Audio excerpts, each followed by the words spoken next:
So I think it's already becoming quite consequential. We saw China restrict U.S. and global access to gallium and germanium sort of earlier this year. Graphite, very important in in batteries and the like. What I think, and the other challenge that some critical minerals are having, particularly battery metals, is Mm, that China dominating processing, we are seeing the prices of those metals go down. So there's China's restricting for these key metals that are needed for industrial and defense uses. And then at the other side of things, efforts to try to reduce Chinese role in the supply chain or build new supply chains that are less reliant on China, those are suffering from the fact that, so I'm thinking about lithium, for example,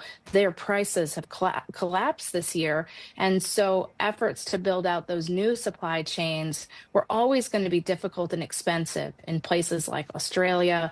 But if anything, it's looking to me like China might control even more of those supply chains. So I think what it will mean is that there'll be more of a push in the US and Europe for recycling.